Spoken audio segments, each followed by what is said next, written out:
복음 14장 33절 한 절만 보겠습니다. 이와 같이 너희 중에 누구든지 자기의 모든 소유를 버리지 아니하는 자는 능히 내 제자가 되지 못하리라. 아멘. 자, 이 모든 소유를 버리지 아니하는 자는 내 제자가 되지 못한다 그랬어요. 저와 여러분들이 예수님을 믿고 구원받았다면 예수님의 제자라는 사실을 인정하시죠? 예수님의 제자라면 이제 예수님으로부터 가르침 받은 대로 살겠다는 뜻이고, 선생님이 원하는 바는 선생님처럼 하는 거를 원하겠죠. 그래서 제자들에게도 그렇게 가르치는데, 이렇게 될 때 여기에 보니까 자기의 모든 소유를 버리지 아니하는 자는 주님의 제자가 될 수 없다 이렇게 했어요. 그래서 오늘 제목은요, 무소유. 들어오셨어요? 무소유. 네. 무소유란 제목으로 여러분에게 말씀드리겠습니다. 최근 어떤 불자의 일이 조금 이렇게 우리나라 사회에서 조금 화제가 됐어요. 이 불자가 평상시에 무소유에 대해서 굉장히 얘기를 했던 모양이에요. 그런데 방송에 출연해서 이제 그 사람의 삶이 이렇게 공개가 됐는데, 집에서 어떻게 사는지, 어떤 일을 하는지 이렇게 이제 공개되다 보니까 너무 좋은 집에 사는 거예요. 그래서 결국은 사람들이 뭐라 그러냐면 무소유가 아니라 그분은 풀소유다. 풀소유다. 예? 모든 걸 다 가졌다. 이렇게 이제 얘기를 했던, 그리고 그래서 결국 방송도 하차하고 여러 가지로 더 이렇게 사람들 앞에 서기가 어려워진 그런 일이 있었습니다. 무소유가 뭐죠? 가진 것이 없는 거예요. 무소유의 삶은 뭡니까? 가진 것 없이 사는 거예요. 그게 무소유의 삶이죠. 오늘날 더 많은 것들을 갖고자 하는 게 사람들의 추구 아닙니까? 집도 좀 조그만 데 살았으면 더 넓혀가는 걸 원하는 거고, 제가 언젠가 설교할 때 그랬잖아요. 사람들은 화장실 넓혀가는 재미로 살다가 죽는다. 예. 처음에는 집 밖에 있는 화장실. 제가 어렸을 때 그렇게 살았거든요. 화장실이 이제 집 안에 들어오고, 집 안에 들어오면 이제 뭡니까? 이게 이렇게 밑에 내려다보는 거 말고 지금같이 편한 화장실, 그러다가 나중에는 이제 화장실이 2개 있는 집, 이렇게 화장실 늘려가다 보면 이제 인생을 끝낼 때가 오는 거죠. 근데 그렇게 자꾸만 사람들이 뭔가를 늘려가는 거예요. 차도 처음에는 소형차, 그리고 나중에는 조금 더 이렇게 소유를 늘려가죠. 그리고 여러 가지 것에 대해서 땅도 재능이 된다면, 기회가 된다면 이렇게 더 넓혀가고, 이런 것들을 원한단 말이에요. 근데 이런 사회에서, 이런 삶을 사는 사회에서 무소유다. 그러면 굉장히 이렇게 좀 존경스러워 보이고, 왠지 이렇게, 그냥 우리랑 좀 다르게 사는 것 같다. 이렇게 해서 좀 색다르게 보이는 그런 점이 있다는 것이죠. 근데 성경에서 이 무소유에 대해서 뭐라고 말하는지 여러분 생각해 보셨습니까? 오늘 저는 성경에서 무소유에 대해서 뭐라고 말씀하는지 이렇게 한번 살펴보려고 해요. 근데 특히 어떤 분들은 14장, 누가복음 14장 33절 다시 한번 읽어보죠. 읽겠습니다. 이와 같이 너희 중에 누구든지 자기의 모든 소유를 버리지 아니하는 자는 능히 내 제자가 되지 못하리라 그랬어요. 여기 자기의 모든 소유를 버리지 아니하는 자는 예수님의 제자가 되지 못한다고 하니까 이 무소유가 돼야 된다. 그리스도인도. 그래서 땅 갖지 말고, 집 갖지 말고, 차 갖지 말고 걸어 다니고, 또 통장, 은행 계좌 갖지 말고, 증권 계좌 갖지 말고, 보험, 이런 여러 가지 갖지 말고, 우리는 그대로 그냥 아무것도 없이 살아가야 주님의 제자가 된다. 이렇게 또 생각하는 사람이 있다는 거죠. 과연 그러냐는 거예요. 우리가 성경을 통해 이걸 살펴보도록 하겠습니다. 자, 몇 가지로 정리해서 여러분에게 말씀드리는데, 첫 번째는 뭐냐면 무소유가 하나님의 뜻이냐, 이겁니다. 무소유가 하나님의 뜻이냐. 성경 기록은요, 상속에 대해서 말합니다. 상속은 뭐죠? 아버지가 가지고 있는 것을 아들에게, 자녀에게 물려주는 걸 상속이라고 합니다. 근데 만일 아버지가 아무것도 갖지 않았다, 그러면 상속이 가능합니까? 가능하지 않죠. 자, 만일 하나님의 뜻이 너희들이 살아오면서 갖게 된 그런 재산을 그냥 사회에 다 환원해라, 기부해라. 자녀들에게는 일체 물려주지 마라. 그게 하나님의 뜻이라면 상속이란 말이 성경에 있을까요? 없을까요? 없겠죠. 그런데 성경에는 이렇게 써 있어요. 잠언 19장 14절에 집과 재물은 조상들에게서 상속받거니와.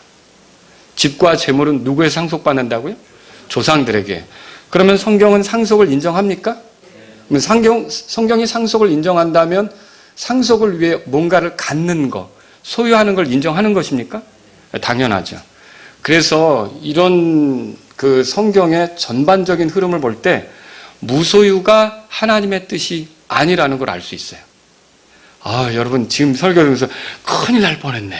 이런 분들이 있어요. 혹시 또 이 시작 전에 모든 걸 다 이게 내려놔야 된다고 하면 오늘 가서 집 계약도 다 집도 팔고 차도 팔고 다 해야 되는데 어쩔 뻔했나 그랬는데 좀 안심이 되시나요? 예? 이게 무소유가 성경이 가르치는 게 아니라는 거예요. 하나님께서는요, 특별한 경우, 자신의 성도들을 다루기 위해서 소유를 잃게 만들 때가 있어요. 그 대표적인 예로 욥 같은 경우. 성경에 읽어보셨죠? 욥이 가지고 있던 거를 하루아침에 다 잃어버렸잖아요. 근데 그것도 읽어보시면 나중에 2배로 또 돌려주신 걸 알 수 있어요. 그러니까 어떤 특별한 경우 하나님께서 소유를 잃어버리게 하시는 경우는 있죠. 그 사람을 단련하기 위해서, 그 사람을 훈련시키기 위해서, 그 사람에게 믿음의 증대를 이루어주기 위해서. 근데 그렇지 않고는 보편적인 모든 경우 하나님께서는 자신을 믿는 성도들, 따르는 성도들을 채워주기 원하십니다. 이거 성경의 예를 찾아보실래요? 창세기 13장에 가보세요. 창세기 13장. 아브라함의 예를 먼저 들어볼게요. 자, 아브라함이 기근이 들어서 이집트에 내려갔다 온 사건을 여러분이 이제 읽어보신 적 있죠? 예. 근데 이집트로 내려갔다 왔는데 그 6절에 보세요. 롯과 헤어질 수밖에 없는 이유가 뭐냐? 소유가 많아져서예요. 6절 우리 다 같이 읽겠습니다. 시작. 그 땅이 그들을 감당하지 못하여 그들이 함께 거하지 못하였으니 그들의 소유가 많아서 그들이 함께 거할 수 없었더라. 아브라함에게 뭐가 생긴 거예요? 소유가 많았던 거예요. 이 소유를 누가 줬겠어요? 하나님께서 주신 거예요. 자, 그런데 만일 하나님의 뜻이 시간이 흐를수록 무소유가 되게 한다. 그러면 아브라함은 죽을 때 빈털터리가 돼야 되겠죠. 그죠? 하나님의 뜻이 만약에 무소유가 하나님의 뜻이라면 죽을 때쯤 아브라함은 빈털터리가 돼서 아들 이삭에게 넘겨줄 것이 아무것도 없는 사람이 돼야 된다는 거죠. 근데 창세기 25장 가보세요.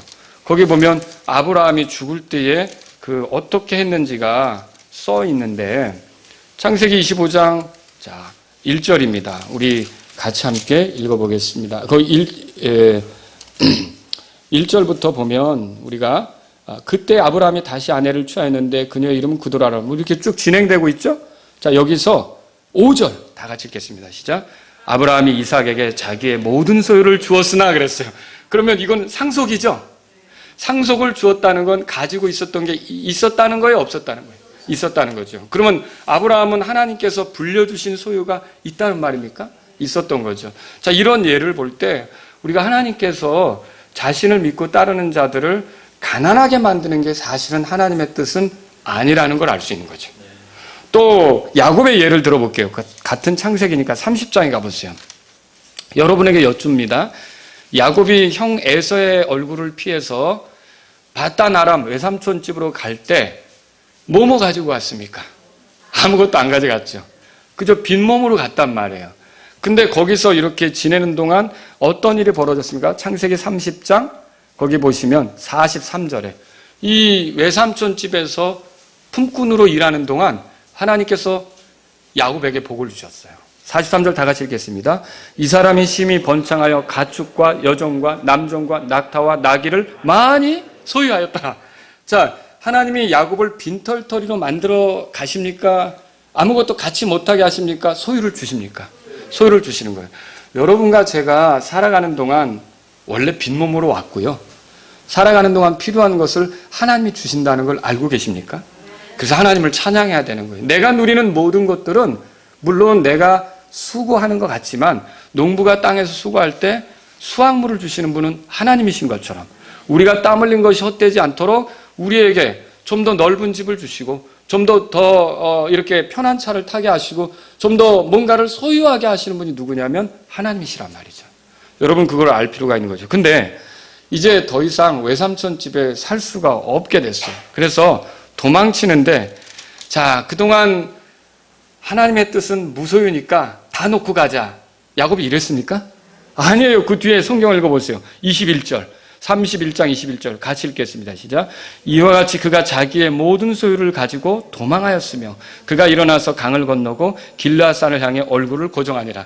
자, 도망가는데 소유를 놓고 갔어요? 다 챙겨갔어요? 다 챙겨갔죠. 근데 그것도 챙겨가면서 외삼촌에게 얘기를 안 했어요. 왜냐? 외삼촌이 또 그거 뺏을까 봐. 이 외삼촌이 얼마나 교활합니까? 교묘하죠.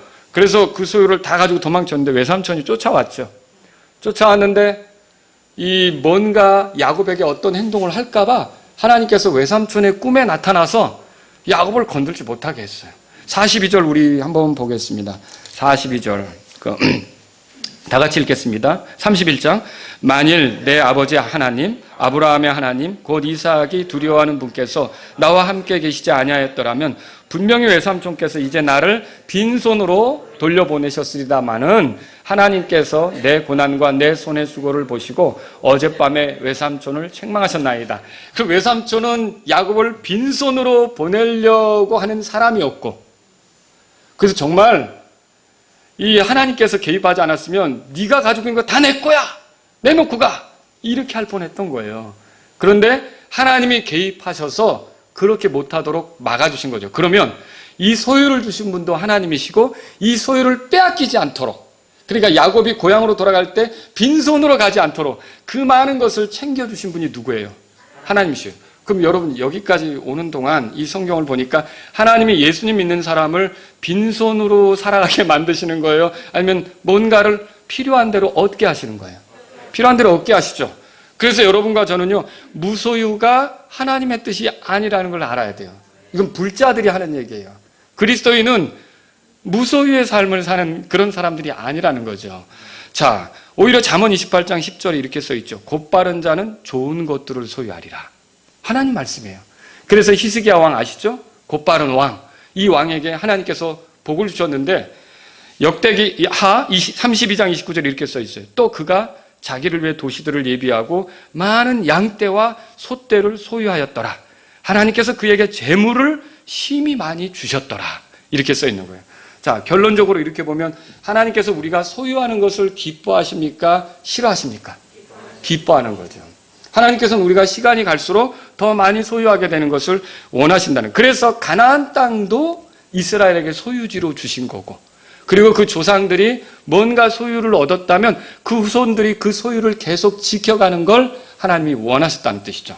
그래서 저와 여러분들은요, 이 무소유라고 하는 것에 여러분이 현혹될 필요가 없는 거예요. 그건 하나님의 뜻이 아닙니다. 그리스도인들은 소유하면서 살아가는 게 맞다는 거죠. 자, 그러면 두 번째로 생각해 볼 게 이거예요. 뭐 어떻게 소유할 수 있느냐? 어떻게 소유할 수 있느냐? 자, 이건데 이것은요, 우리의 소유를 더해 주시는 분이 하나님이시라는 걸 알아야 돼요. 지금 야곱의 재산을 지키시는 분, 아브라함의 소유를 더해 주시는 분, 히스기야에게 재물을 더해 주신 분, 다 누굽니까? 하나님이시죠.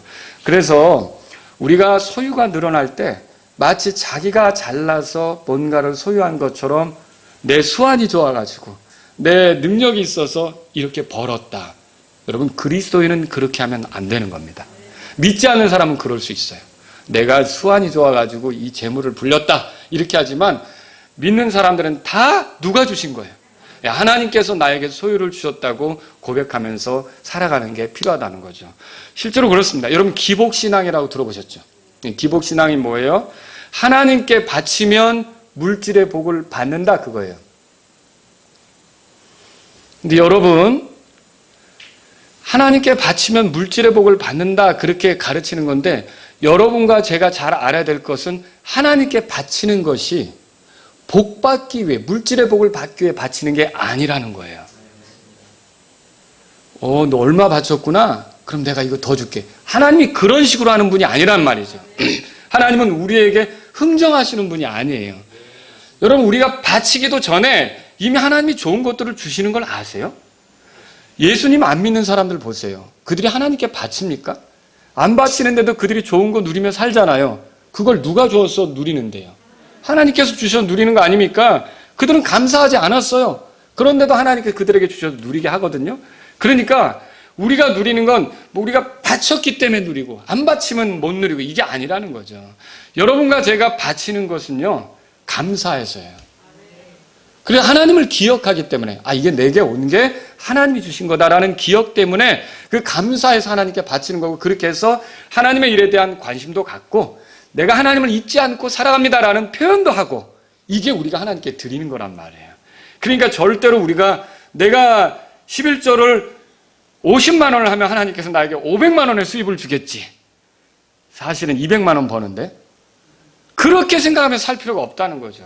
여러분이 그렇게 내가 많이 바치면 하나님께서 나에게 많이 주시겠지. 여러분 그렇게 생각하지 말고 그냥 단순하게 하나님께 감사합니다. 내가 이거 드릴 수 있게 하신 게 얼마나 감사한지 모릅니다. 제가 하나님 잊지 않고 기억하며 살고요, 자꾸 이 모든 것들이 하나님이 주신 것이라고 생각해서 하나님의 영광을 위해 쓰는 그런 삶을 살겠습니다. 하나님 감사합니다. 이게 드리는 것이 돼야 된다는 거죠. 근데 기복신앙에 빠지면 그렇게 안 하게 되는 거예요. 여러분 소유가 늘어날 때 이게 내가 뭘 수완 잘 발휘해서 어떤 이렇게 내 능력으로 여러분이 돈 벌었다고 생각하면 안 돼요. 신명기 보세요. 신명기. 여기 창세기 있으니까 신명기 8장 여러분 13절 이렇게 12절부터 제가 읽을게요. 내가 먹어 배부르게 되고 좋은 집을 짓고 그 안에 거하며. 소유가 생긴 거죠. 소유가 생긴 거예요. 13절 또 내 소떼와 양떼가 번성하고 내 은금이 크게 늘어나며 내 모든 소유가 크게 늘어날 때에, 소유가 늘어났죠. 그때 교만하지 않도록 해야 돼요. 14절에 내 마음이 교만하여 내가 주 내 하나님을 잊어버릴까 염려하노라 그랬어요. 자, 그런데 17절에 이 말씀을 읽으려고 합니다. 다 같이 읽겠습니다. 17절 시작. 또 내가 마음속으로 이르기를 내 능력과 내 손의 힘으로 내가 이 재물을 얻었다 할까 염려하노라. 그러니까 뭐가 이렇게 일이 잘 돼서 돈이 늘어나면 내 능력으로 이렇게 됐다고 말하면 안 된다는 거예요. 우리에게 재물을 얻을 능력을 주시는 분이 누굽니까? 하나님이시라는 거죠. 그 18절 읽어보세요. 18절 다 같이 읽겠습니다. 오직 너는 주 내 하나님을 기억하라. 내게 재물 얻을 능력을 주시는 분이 곧 그분이시니 이것은 그분께서 내 조상에게 맹세하신 자신의 언약을 이날과 같이 굳게 세우려 하심이라. 내 사업이 잘 되게 하시고요, 내가 수익이 늘어나게 하시고요, 이렇게 하는 분은 누구예요? 그러니까 하나님이에요. 우리는 내가 잘 되면 또 하나님 잊어버리고 우쭐대고 내가 수단 방법을 잘 써서 이렇게 부자 된 것처럼 넉넉해진 것처럼 교만하게 굴면 안 된다는 말이죠. 그리고 하나님이 우리를 재산을 불어나게 했을 때, 집을 넓혀주셨을 때, 더 환경을 좋게 해주셨을 때 이건 다 누가 누리게 한 거라고 생각해야 합니까? 재물 얻을 능력을 누가 주신 거예요? 하나님이 주셨다고 성경에 써 있단 말이죠. 그래서 우리는 이렇게 오히려 하나님을 기억하고 사는 게 필요하죠. 자, 여러분 농부가 많이 수고해도 수확물을 주시는 분은 결국 하나님이신 거예요. 우리가 수고하고 아끼고 투자해도 우리 수확이 헛되지 않게 이렇게 생기는 거, 그 수익이 늘어나게 하시는 분은 하나님이시란 말이죠. 특히 주님께서는 이제 순종하는 자에게 신명기 28장에 보면 네가 이래도 복을 받고 이래도 복을 받고 막 이런 말이 있잖아요. 근데 거기에는 순종을 전제로 해서 이런 말이 있어요. 주께서 너를 위해 재물과 내 몸의 열매와 내 가축의 열매와 내 땅의 열매를 많게 하시며, 순종하면 그렇게 또 하신다는 말씀도 있어요. 그러니까 하나님의 뜻대로 살려고 하니까 그런 것들을 잘 관리하도록 더 주실 수 있는 거죠. 그래서 부와 재물은 어떻게 정리하셔야 되느냐? 하나님이 주신 선물이라고 생각하셔야 돼요. 전도서 가보세요. 전도서 5장 보겠습니다. 전도서 5장. 자, 그래서 여러분이 돌아보세요. 내가 처음에 신혼생활 할 때보다 지금 좀 나아졌다. 그러면 다 여러분들이 하나님께 감사하셔야 돼요. 이게 형편을 낫게 해준 거.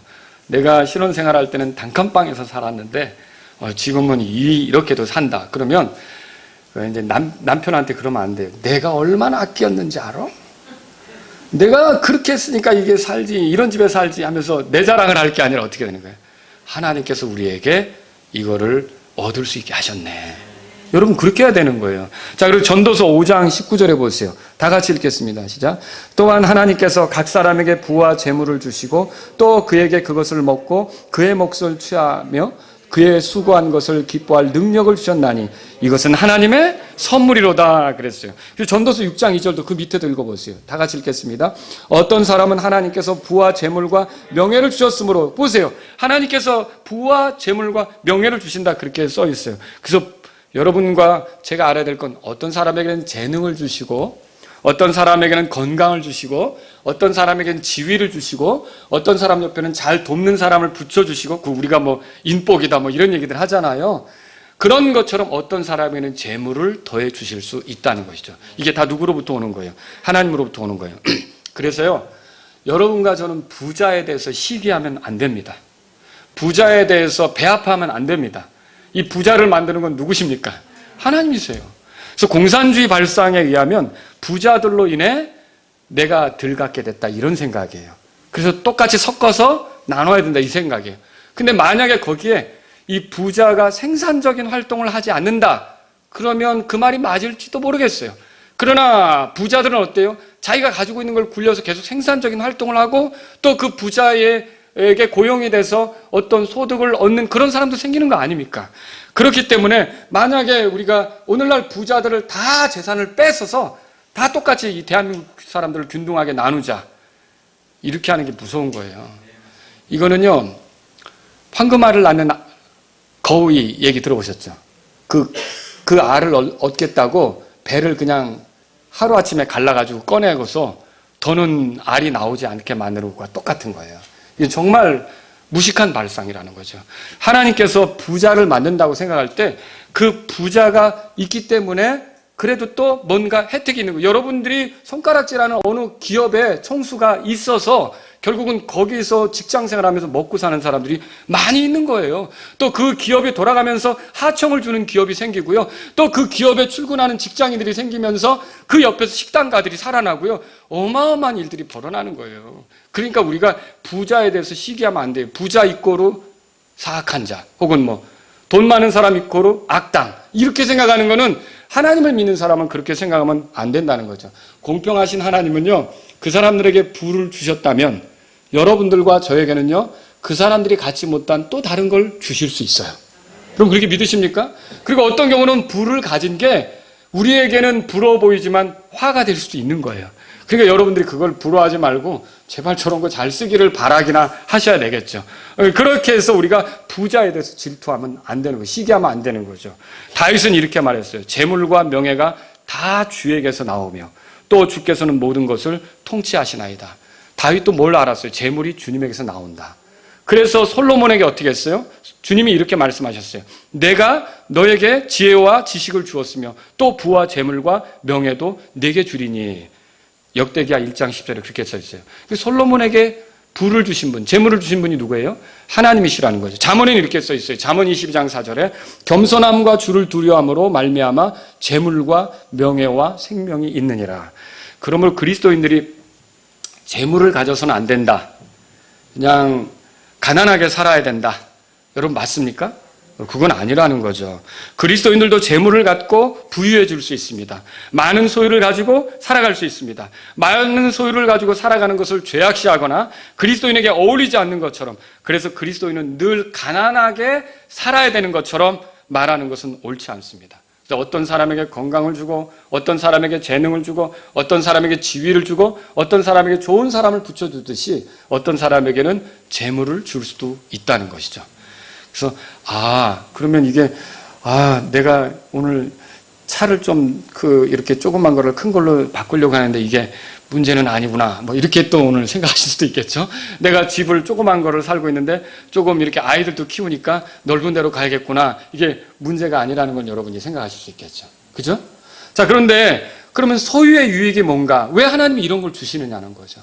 그걸 몇 가지로 정리해 봐야겠죠. 자, 소유의 유익에 대해서 한번 살펴보죠. 첫 번째는 뭐냐면 소유를 잘 사용하면 하나님께 영광이 됩니다. 오늘날 우리의 소유는 복음을 전하고 선교하고 이 교회를 세우는 데 쓰여질 수 있어요. 여러분과 제가 구약 성경 읽어보면 모세를 통해서 성막을 짓도록 하는 장면을 발견할 수 있어요. 근데 성막에는 많은 재료들이 들어가죠. 근데 이 재료들을 어떻게 마련하죠? 이스라엘 백성이 가지고 오죠. 자원에서 드린 걸로 그걸 짓잖아요. 근데 이스라엘 백성은 그게 어디서 생겼어요? 이집트에서 나올 때 이집트 사람들에게 달라고 그랬잖아요. 그래서 그걸 가지고 나온 거 아니에요. 그게 그들의 소유가 된 거 아닙니까? 만약 그들에게 소유가 없었다면 어떻게 성막을 지을 수 있겠어요? 자, 하나님께서는 열심히 성막의 구조에 대해서 말씀하셨어요. 뭐 금을 발라야 되고, 금으로 두드려서 만들어야 되고, 뭐 놋도 필요하고, 뭐 이렇게 무슨 가죽도 필요하고, 막 그런데 이스라엘 백성은 무소유예요, 전부 다. 그래서 아무것도 없어요. 자, 성막을 짓자. 모세가 아무리 외쳤어요. 근데 자원에서 가지고 와야 되잖아요. 근데 몇 날 며칠 가도 아무것도 없는 거예요. 그럼 여러분 그 상태에서 성막을 지을 수 있겠습니까? 못 짓는다는 거죠. 그런데 이들이 가지고 있던 소유를 어떻게 했어요? 성경에 보니까 기꺼이 자원해서 드렸던 거예요. 그러니까 그 드린 것을 어떻게 됐어요? 하나님의 집이 일어났던 거죠. 마찬가지로 오늘날도요, 복음을 전하거나 주님의 그 교회를 세우거나 이런데 여러분이 가진 소유가 사용될 수 있다는 거죠. 그렇게 해서 하나님께서 영광을 받으실 수가 있다는 것입니다. 자, 출애굽기 35장 29절에 마음에서 자원하여 가져오기를 원하는 이스라엘 자손의 모든 남자와 여자가 주께서 모세의 손으로 만들라고 명령하신 온갖 종류의 것을 만들기 위해 주께 자원하는 헌물을 가져왔더라. 이 헌물이 그들의 소유가 없었으면 이 헌물이 없는 거라는 거죠. 그래서 오늘 우리가 뭔가 주님께 드릴 수 있다. 그러면 소유가 없는 데서 어떻게 드려요? 그죠? 여러분 빚내서 드릴 필요 있어요? 왜 그 빚내서 드리려고 그래요? 여러분이 또 그런 얘기도 있잖아요. 부흥 강사가 와서 하나님께 바치면 복 받는다고 하니까 막 빚내서 막 바치고 이러네. 그럴 필요가 없는 거죠. 여러분 하나님 빚지지 말라고 그러셨잖아요. 그렇죠? 그러니까 우리가 드리는 건 뭘로 드리는 거예요? 우리의 있는 걸로 드리는 거죠. 그러니까 우리가 뭔가를 바칠 수 있다는 건 하나님께서 우리에게 소유를 주셨다는 거죠. 하나님이 소유를 주신 것을 여러분과 저는 감사해야 돼요. 감사해야 되는 거죠. 누가복음 한번 8장 보실래요? 누가복음 8장에 보시면 이 소유들이 어떻게 쓰여지는지 우리가 알 수 있어요. 예수님의 사역 때도 예수님을 도왔던 여자들이 있어요. 자, 누가복음 8장 거기 한번 찾아보세요. 3절입니다. 3절 같이 2절 3절 읽겠습니다. 시작. 또한 악한 영들과 병약함에서 고침받은 어떤 여자들 곧 몸속에서 7마귀가 나간 자로서 막달라라 하는 마리아와 헤롯의 청지기 구사의 아내 요한나와 또 수산나와 다른 많은 사람들이 자기 제물로 그분을 섬겼더라. 예수님을 섬기는데 뭘로 섬겼어요? 자기 제물로 섬겼어요. 그러니까 이런 소유는 결국 어떻게 되느냐? 말하자면 선교사를 격려하고 복음 전도자를 격려하고 교회를 세우고 더 복음 전도지가 만들어지고 이렇게 사람들이 모여서 하나님 말씀을 배우는 것을 유익하게 할 수 있는 그런 환경을 만들고 이런 모든 것에 이것들이 쓰여져서 하나님께 영광이 될 수 있다는 것이죠. 또 소유는요, 더 많은 소유를 일으킬 수 있는 재원이 됩니다. 그러니까 하나님께서 뭔가를 주셨다면, 나에게 맡기셨다면 그거를 잘 굴릴 때, 그것을 아끼고 또 관리하고 투자할 때 그게 우리가 뭐라 그럴까요? 종잣돈이라 그러죠. 그런 것처럼 그것이 불어나서 더 큰 소유를 만질 수 있게 되는 계기가 될 수 있다는 거죠. 예를 들어서 10달란트 가지고 온 사람 있죠. 주인이 맡겼을 때 그 사람 본래 몇 달란트 받았어요? 5달란트 받았죠. 이미 5달란트가 있었기 때문에 5달란트를 또 남긴 거예요. 2달란트 가지고 온 사람이 있었죠. 그리고 모두 4달란트죠. 원래 몇 달란트가 있었어요? 2달란트가 있었기 때문에 또 2달란트를 남길 수 있었던 거죠. 여러분 그거 아세요? 10문화를 가지고 온 사람이든지 5문화를 가지고 온 사람이든지 다 먼저 주인에게 몇 문화씩 받았어요. 1문화씩 받은 게 있기 때문에 그걸 남길 수 있었던 거죠. 그래서 하나님이 여러분과 저에게 주신 것들은 그런 것들을 잘만 관리하면 더 늘어날 수 있다는 것이죠. 그걸 보여주고 있는 거예요. 또 소유는요, 가난한 자를 돕는 데 사용됩니다. 초대교회는요, 땅이나 집을 소유한 자들이 그것을 팔아서 그 판값을 가져다가 사도들의 발 앞에 두었던 적이 있어요. 사도행전 4장에 읽어보면 나오죠. 대표적으로 키프로스 지방 출신의 요세라는 레위 사람이 있는데 이 레위 사람이 자기의 땅을 팔아다가 말하자면 사도들의 발 앞에 뒀고 사도들이 그것을 정리해서 교회 안에 가난한 자들을 구제하는 데 썼던 거예요. 근데 그게 너무 가난한 사람들에게는 위로가 됐던 거죠. 그 위로가 돼서 그 요새라고 하는 그 사람에 대해서 별칭을 붙여줬는데 뭐라고 붙였습니까? 바나바라고 붙였죠. 바나바가 무슨 뜻이에요? 위로의 아들 그 뜻이에요. 이 사람 때문에 위로를 많이 받았다는 뜻이죠. 그러니까 이렇게 넉넉한 사람들은요, 가난한 사람들을 돌아보는 데 쓸 수 있다는 거죠. 내 옆에 정말 열심히 노력을 하지만 뭔가 모르게 어려움 속에 계속 있어서 그 물질적인 문제로 허덕이고 있는 그 사람에게 힘이 되게 할 수도 있다는 거죠.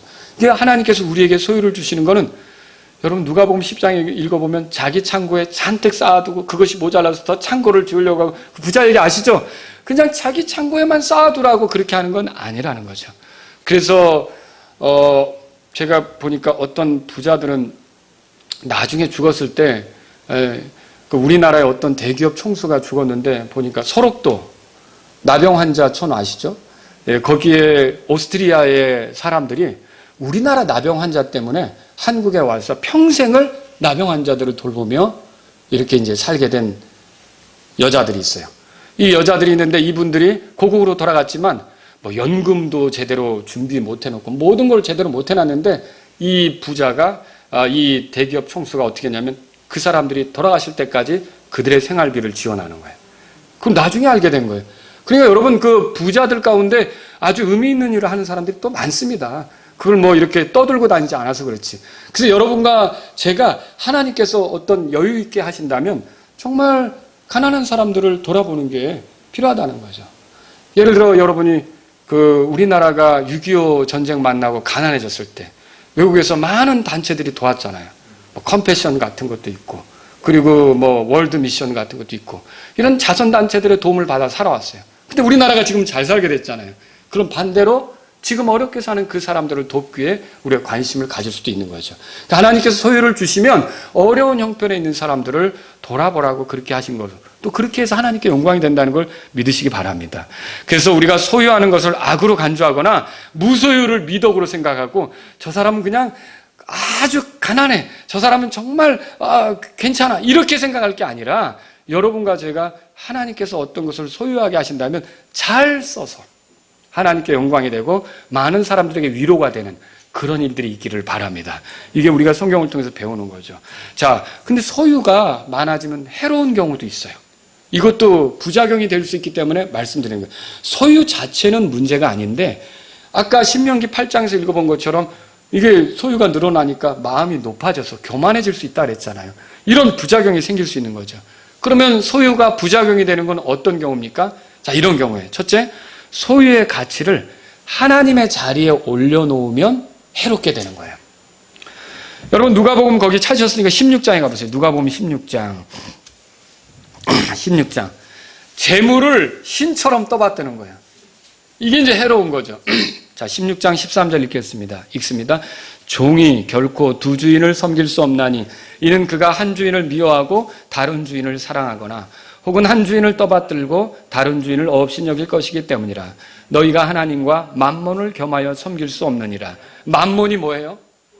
재물의 신이에요. 그러니까 뭐 재물의 신이 따로 있다는 말이 아니에요. 이게 만몬이 뭐 재물을 대준다는 게 아니라, 말하자면 재물을 신처럼 떠받드는 거예요. 돈이 최고예요. 내가 더 많이 갖는 게 최고예요. 그래서 그것 때문에 안 보이는 거죠, 다른 게. 그래서 재물을 신의 자리에 올려놓고 하나님처럼 대우하면 그건 반드시 부작용이 생깁니다. 그거는 해가 되는 거예요. 그 재물이 그 사람에게 올무가 되는 거죠. 그 사람을 망가뜨리는 일이 되는 거예요. 재물을 자랑거리로 삼는 것도 해로운 거예요. 예레미야 9장 23절에 주가 이같이 말하노라. 지혜로운 자는 자기 지혜를 자랑하지 말고 용사는 자기 힘을 자랑하지 말며 부자는 자기 재물을 자랑하지 말라. 우리의 자랑은 그리스도가 돼야 합니다. 근데 이게 재물이 자랑이 되는 거예요. 전에 어떤 제 친구 한 분이 우리 교회 다니지는 않는데 우리 교회를 올 일이 있었는데 정말 좋은 차를 타고 다녀요. 근데 차를 먼 데다 주차하고 왔더라고요. 그래서 왜 그랬냐, 요 앞에 차 댈 데가 많은데 근데 혹시 성도들이 보면 실족할 수도 있어서 그런 얘기를 하더라고요. 자기는 만나는 사람이나 여러 사람을 상대하기 때문에 그런 차를 탈 수밖에 없는데 또 성도들의 마음에 이런 어떤 부담을 주면 안 될까 해서, 저는 그 사람이 이제 그런 차를 타고 다니는 걸 아니까 그런 얘기를 나눴는데, 여러분 이게 근데 그런 것들을 생각도 없이 막 이렇게 자기의 자랑거리로 삼기 시작하면 문제가 되기 시작하는 거죠. 문제가 되기 시작하는 거예요. 여러분 누가복음 14장 33절 오늘 이 말씀. 이와 같이 너희 중에 누구든지 자기의 모든 소유를 버리지 아니하는 자는 능히 내 제자가 되지 못하라. 이제 이것에 대해서 정리할 수 있어요. 오늘 이 성경 말씀이 여러분이 무소유가 되도록 하는 말씀입니까? 아니에요. 그럼 이 말은 왜 했을까요? 여러분과 제가 소유가 있지만 이 소유가 하나님보다 우선해서는, 예수님을 따르는 것보다 우선해서는 안 된다는 거예요. 이게 우선순위의 문제를 말하는 것이라고 여러분이 보시면 된다는 거죠. 소유에 대한 애착이 지나쳐서 주님을 따르는데 머뭇거린다, 망설인다, 그건 문제가 되는 거죠. 내가 소유를 가질 수 있어요. 그러나 주님이 가장 높은 위치에 있어야 돼요. 내가 돈을 잃어버리는 환경이 있을 수 있어요. 여러분 그거 아시죠? 아마샤가 전쟁터에 나가는데 은 100으로 10만 명의 용병을 얻었잖아요. 근데 하나님이 기뻐하시지 않는다고 하니까 돌려보내야 되는데 내가 이미 돈을 지불했는데 이거 다 날리게 생겼는데, 그때 하나님이 대언자를 통해 뭐라고 말씀하시죠?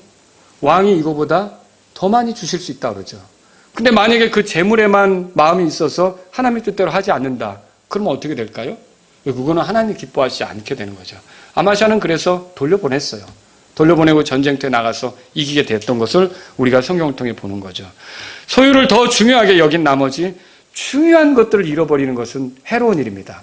예를 들어 부자 청년 아시죠? 어느 날 영원한 생명에 관심이 있어서 왔는데 예수님이 그랬죠. 내 소유를 팔아 가난한 자들에게 주고 그 뒤에 와서 나를 따르는데 십자가를 지고 나를 따르라. 근데 성경에 읽어보니까 뭐라고 써있죠? 이 사람이 부자라 근심하며 자기 길을 갔다 그랬어요. 여러분 이 사람은 그 소유가 더 중요한 것을 얻는데 걸림돌이 된 거죠. 여러분 여기서 주님의 말씀대로 했다면 그 사람이 더 영적인 복을 비롯해서 더 주님이 또 채워주시는 것을 누렸을 수도 있는데 그 소유 때문에 근심하며 갔다고 성경에 써 있는 거죠. 오늘 많은 사람들이 자신들이 가진 소유를 즐기느라 하나님께로 나올 기회를 놓칩니다. 그들을 위해 죽으시고 부활하신 예수님을 외면합니다. 그 소유를 더 얻겠다고 말이죠. 하나님과 내 관계가 망쳐지는 것도 두려워하지 않습니다. 여러분 우리 그거 지금 이 누가복음 14장 33절의 말씀은 그 소유를 더 얻겠다고 주님으로부터 자꾸 멀어지는 선택을 하지 말라는 말입니다. 여러분과 제가 돈하고 가까워지는 게 중요한 게 아니라 주님하고 가까워지는 게 제일 중요한 거예요. 왜냐하면 나에게 모든 걸 주실 수 있는 분은 주님이시니까. 근데 내가 오늘 예배를 드리러 가? 오늘 중요한 미팅이 있는데 이거 놓치면 날아가는데? 이렇게 생각하면서 여러분이 예배를 등한히 하고 하나님 한 번만요. 한 번이 두 번 되고 두 번이 세 번 되고 결국 주님이 뒷전이에요. 여러분 우선순위에서 주님이 밀려요. 이건 주님이 원하시는 바가 아니라는 거죠. 하나님이 여러분을 부유하게 못 만드실 것 같아요? 하나님이 여러분을 채워주지 않으실 것 같아요? 왜 그렇게 내가 내 생각으로 이걸 놓치면 나는 그냥 쪽박 차는데, 이걸 놓치면 내가 그냥 큰 거 잃어버리는데, 여러분 하나님이 주시는 분이에요. 내가 만드는 게 아니라는 거죠. 그러니까 생각을 바꿀 필요가 있는 거예요. 그래서 우리는 주님이 우선이 돼야지 소유가 우선이 되어서는 안 되는 거예요. 이게 그 말씀을 지금 하고 있는 거죠. 그리고 두 번째로 또 큰 문제는 뭐냐면 소유가 해로울 때가 소유로 사람 정도를 판단하는 거예요. 이건 큰 문제입니다. 오늘날 재물을 가진 자들은 우러러 보고 재물이 없는 사람은 깔보고 이런 것들은, 그래서 이 관공서도 티코를 타고 들어가면 잡는 시절이 있었고 그랜저를 타고 들어가면 거수 경례를 해주고, 지금은 굉장히 좋은 차들이 많이 생겨났지만, 그죠? 이게 그러니까 이렇게 뭘 걸쳤느냐 혹은 뭘 타고 다니느냐 뭘 어떻게 쓰느냐 이런 걸 보고 사람을 판단하려고 하는 시절을 살고 있다는 거예요. 야고보서 한번 찾아보실래요? 야고보서 2장입니다. 야고보서 2장. 하나님은 그런 걸 굉장히 싫어하십니다. 야고보서 2장 2절에 만일 너희 집회에 금반지를 끼고 아름다운 옷을 입은 사람이 오고 또 허름한 옷을 입은 가난한 사람들이 들어올 때 너희가 화려한 옷을 입은 자에게 관심을 기울이며 그에게 이르되 여기 좋은 자리에 앉으소서 하고, 그러니까 목사는 성도들이 누가 얼마를 헌금하는지 몰라야 돼요. 근데 누가 헌금 많이 하는 걸 알면 목사도 신경을 쓰겠죠. 그러니까 목사가 누가 헌금 얼마 하는지를 모르는 게 낫단 말이에요. 그냥 그거는 이제 재정부도 떠들고 다니면 안 돼요. 누가 얼마를 했다더라. 재정 보시는 분들이 우와 그분을 특급으로 대우해줘 이렇게 떠들고 다니면 안 되는 거예요. 그러니까 그거는 거기 안에서 끝내고 넘어가야 되는 것이지, 그거를 막 이렇게 하면은 교회에서 이게 분위기가 이상해져요. 이게 말씀 보세요. 그래서 여기 보세요. 3절에 너희가 화려한 옷을 입은 자에게 관심을 기울이며 그에게 이르되 여기 좋은 자리에 앉으소서 하고, 또 그 가난한 자에게 이르되 거기 서 있든지 여기 내 발받침 밑에 앉으라 하면, 4절 다 같이요. 너희가 너희끼리 차별하며 악한 생각으로 판단하는 자가 되지 아니하느냐. 이게 겉모습으로 어떻게 소유했느냐로 사람을 판단하는 거 하나님 기뻐하십니까? 아니라는 거죠.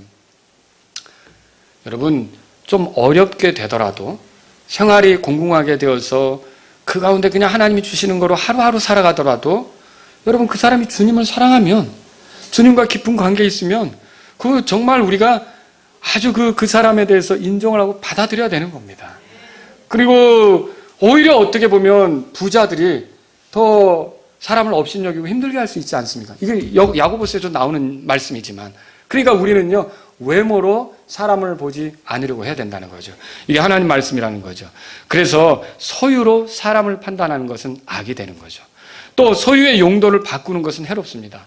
제가 소유가 하나님의 영광을 위한 거라고 그랬는데, 이걸 자기 욕심을 채우는 도구로 삼을 수 있어요. 이걸 뇌물로 만들다든지, 아니면 이거를 내 악한 일을 성취시키는데 사람을 고용하는 그런 어떤 수단으로 삼는다든지, 이러면 문제가 되는 거죠. 여러분 그거 이세벨하고 아합이 왕이잖아요. 아합이 잘 통치하다가 갑자기 밥도 안 먹고 끙끙 들어 누웠어요, 왕이. 근데 왜 누웠나 이세벨이 물어보니까 나봇의 포도밭이 탐이 나요. 자기도 포도밭이 있는데, 근데 나봇에게 얘기를 한 거예요. 너가 그거 주면 내가 다른 포도밭으로 주겠다, 아니면 다른 네가 원하는 걸 주겠다 했는데도 나봇은 또 뭐라 하냐면, 조상들에게 소유로 넘겨받은 거 함부로 주는 건 하나님 뜻이 아닙니다. 여러분 그런 식으로 나와요. 그 소유를 잘 지켜야 되는 거죠. 그러니까 이 아합이 들어누운 거예요. 밥도 안 먹고. 그냥 이세벨이 뭘 그런 걸 가지고 누워있냐고 하면서 일을 꾸몄는데, 그 소유를 빼앗겠다고 나봇이 사는 동네 장로들에게 편지를 보내서 거짓 증언자를 세우게 하고, 그들이 거짓 증언해서 나봇이 하나님과 왕을 모독했다고 이렇게 만들고서는 돌로 쳐 죽이잖아요. 그리고 나봇의 포도밭을 자기 것으로 삼잖아요. 여러분 그때 대언자가 나타나서 나봇의 피를 흘린 것처럼 이 아합과 이세벨도 피를 흘리게 될 하나님의 심판에 대해서 말하는 걸 읽어보셨죠? 이렇게 재물의 용도를 잘못 쓰는 건요 심판받을 일이에요. 이거는 하나님을 기쁘게 하고 사람들에게 위로가 되도록 쓰는 것이지, 이걸 가지고 자기 탐심을 채우기 위해서 쓰기 시작하면요 그건 결국 망하겠다는 길이에요. 그거는 마치 결국 뭐냐면 청산가리를 입에 넣는 것과 같은 거예요. 그래서 어마어마하게 무서운 일이라는 거죠. 그래서 저와 여러분들은요 재물의 용도를 바꿔서는 안 돼요. 하나님의 영광을 위해서 쓰는 것이 돼야 되는 거죠. 소유에 만족하지 못하고 그것을 탐내는 것은 해로워요. 그래서 출애굽기 20장 10번째 계명 중에 10계명 아시죠? 10번째 계명이 뭐냐면 이거죠. 너는 내 이웃의 집을 탐내지 말라. 너는 내 이웃의 아내나 그의 남종이나 그의 여종이나 그의 소나 그의 낙이나 내 이웃의 소유 중 아무것도 탐내지 말라. 내 이웃의 소유 중 남의 소유를 탐내지 말라고 성경에 써 있는 거죠. 그래서 적법하지 않은 방식으로 남의 소유를 뺏어 먹으려고 사기치고 보이스피싱하고 그런 사람들 있잖아요. 다 하나님이 심판하실 거예요. 그 잠깐의 그런 그 재화를 만지겠다고 그렇게 하는 사람들은요 하나님께서 다 심판하실 거예요. 회개해야 돼요. 회개하지 않으면 하나님이 심판하세요. 여러분 오늘 제가 이런 말씀을 드렸는데 어때요? 그리스도인은 무소유의 삶입니까? 소유의 삶을 즐기는 것입니까? 소유의 삶을 즐기는 거죠. 소유를 누가 주십니까? 하나님이 주시는 거죠. 소유를 왜 주십니까? 하나님의 영광과 또 교회와 복음 전하고 사람을 위로하는 데 쓰라고 이 소유를 주는 거죠. 근데 이렇게 좋은 소유도 잘못 쓰면 해로울 때가 있죠. 이게 마음이 높아지거나 이 소유를 하나님 자리에 두거나 이 소유로 악을 도모하거나 이 소유로 남의 것을 더 탐내서 모아들이려고 하는 그런 일을 꾸미게 되면 이거는 정말 독이 된다는 것이죠. 자, 근데 이제 말씀을 맺으면서 제가 드리고 싶은 말씀은 소유보다 더 중요한 건 뭐냐? 우리가 어떤 존재냐는 거예요. 여러분 정말 그 소유보다 더 중요한 건 내가 누구냐, 그리고 그 누구냐답게 사느냐, 이게 더 중요한 거라는 거죠. 그래서 여러분 누가복음 12장 15절에 탐욕을 주의하고 조심하라. 사람의 생명이 그의 풍부한 소유물에 있지 아니하리라. 여러분 소유가 많다고 그 사람이 생명을 풍요롭게 누리느냐? 그건 아니라는 거죠. 저와 여러분들이 이 하나님을 등지고 소유에만 집착해서 살면 어떻게 되느냐? 그 부자, 누가복음 10장에 나오는 어리석은 자 소리를 듣게 돼요. 그 싸울 곳이 없도록 그렇게 많이 얻어서 창고를 또 지어야 됐지만 하나님 그러셨잖아요. 어리석은 자요, 오늘 밤 내 혼을 도로 찾으면 네가 이거 준비한 거 다 누구 것이 되겠느냐? 너가 이거 계속 소유할 줄로 아느냐? 하나님이 그렇게 말씀하시는 거죠. 그래서 정말로 중요한 것은요, 여러분 우리가 누구로서 사느냐예요. 여러분이 많이 갖는 것보다 더 중요한 게 하나님의 자녀가 되는 게 더 중요합니다. 하나님의 자녀가 되려면 어떻게 합니까? 우리의 죄 때문에 십자가에서 죽으시고 부활하신 예수님을 구원자로 모셔야 돼요. 그리고 이렇게 구원자로 모셨다면 하나님의 자녀가 되는데 그 다음에는 하나님의 자녀답게 사는 것이 중요한 거예요. 하나님의 자녀답게 어떻게 삽니까? 날마다 하나님 말씀을 가까이 하고 날마다 하나님의 영의 인도를 기뻐하며 살아가는 것, 이것이 필요한 거죠. 뭐 가난하다, 부유하다, 이건 다 하나님의 손안에 달린 거예요. 우리는 그것에 대해서 집착할 게 아니라 그저 내가 어떻게 하면 하나님의 자녀답게 사는가, 이것이 더 우리의 관심이 될 수 있기를 바랍니다. 소유보다 더 중요한 것은 뭐냐면 우리가 청지기라고 하는 그런 생각이에요. 청지기는 뭐죠? 여러분 청지기는 자기 것을 이렇게 가진 게 아니라 내게 주어졌지만, 그러니까 이걸 관리하라고 맡겨진 거라고 생각하는 게 청지기예요. 그러니까 누가 맡긴 거죠. 여러분과 제가 한평생 살아가면서 소유로 준 거 있죠? 엄밀히 말하면 내가 예수님의 피로 구속을 받아서 하나님의 소유가 됐다면 내가 하나님의 것이죠. 고린도전서 6장에 그렇게 했잖아요. 하나님의 것인 너희 몸과 너희 영으로 하나님께 영광을 돌리라. 내가 하나님의 것이 됐다면 내가 가진 것도 누구 것이에요? 나는 하나님의 것이지만 내 것은 내 거예요. 하나님한테 이러실래요? 그게 계산이 맞냐고요. 그 어떤 사람을 사면 그 사람의 것이 다 그 산 사람의 것이 되는 거예요. 만약에 그 땅을 사면 그 땅 속에 뭐가 숨겨져 있든지 그 땅의 것도 다 그 산 사람의 것이 되는 거예요. 여러분 그렇게 아시죠? 내가 하나님의 것이면 내 것은 다 누구 거예요? 하나님의 것이에요. 그래서 하나님이 나에게 소유로 주신 거에 대해서 우리가 가질 수 있는 가장 좋은 자세는 청지기 자세예요. 이게 주님이 나에게 맡기셨다, 나에게 관리하라고 주셨다, 이거죠. 그래서 저와 여러분들은요, 하나님께서 맡기신 것을 잘 관리하고 더 불리려고 하고 더 사람의 위로를 위해서 쓰려고 하고 더 하나님의 영광을 위해서 쓰려고 하고 이렇게 하면서 가는 것이 필요하고, 그러다가 이제 죽을 때쯤 되면 어떻게 해요? 아브라함이 이삭에게 넘겨준 것처럼 또 다른 사람이 죽으면서 넘겨준 것처럼 여러분도 그렇게 자녀에게 이거 가지고 하나님의 영광을 위해 살아라, 이거 가지고 여러 사람에게 위로가 되게 살아라, 이거 가지고 불려서 더 하나님의 복을 누려봐라, 이렇게 할 수 있다는 것이죠. 그래서 저와 여러분들은요, 청지기 자세로 사는 것이 필요하다. 여러분 이 말씀을 기억하시기 바랍니다. 그래서 오늘 저와 여러분들은요, 하나님이 우리에게 주신 것을 먼저 감사하면서 그것을 잘 사용해서 하나님께 영광이 되도록, 그리고 여러 사람을 위로가 되도록 그렇게 살아야겠습니다. 이 마음을 먹으면 여러분들이 잘한 것입니다. 오늘 설교를 잘 들은 거죠. 여러분 이제 무소유를 추구하시겠습니까? 그건 이제 불자들이나 추구하는 거고, 그리스도인들은 하나님이 주신 것을 누리면서 하나님의 영광을 위해 사는 것임을 기억하시기 바랍니다. 기도하겠습니다. 자, 오늘 이 시간 말씀을 들으신 여러분 가운데, 야, 내가 빈몸으로 왔지만 이렇게라도 누리는 게 하나님 감사합니다, 이런 분이 있으십니까? 내가 처음에 결혼해서 신혼생활 할 때 단칸방에서 어렵게 살았는데 내 자녀들 이렇게 잘 크고 또 이렇게 하나님께서 또 집을 누리게 하고 갖게 하고 또 이런 차를 타고 다니게 하고 하나님 감사합니다, 이런 분이 있으십니까? 여러분 하나님께 감사드리십시오. 소유를 나에게 주신 분은 하나님이십니다. 그러면서 하나님 내가 더 주님 기억하며 살기를 원합니다, 이런 분이 있으십니까? 오늘 기도하십시오. 하나님 제가 하나님의 영광을 위해서 사람들에게 위로가 되도록 주님이 주신 것을 청지기 자세로 잘 관리하며 살겠습니다, 그런 분이 있으십니까? 혹시 여러분 가운데 사업하시는 분이 있으십니까? 하나님 제가 주님이 주신 지혜로 잘 관리해서 이 사업이 불어나고 수익이 늘어나고 그래서 하나님의 영광을 나타내기를 원합니다, 이런 분이 있으십니까? 하나님께 여러분의 도움을 구하십시오. 하나님은요, 우리가 빈손으로 이렇게 이제 빈털터리가 되는 게 아니라 자꾸만 우리가 더 관리하고, 그래서 보세요, 작은 것에 신실한 자에게 큰 것을 맡기잖아요. 자꾸만 크게 넉넉하게 맡기려고 하시는 것이 하나님의 뜻이라는 것이죠.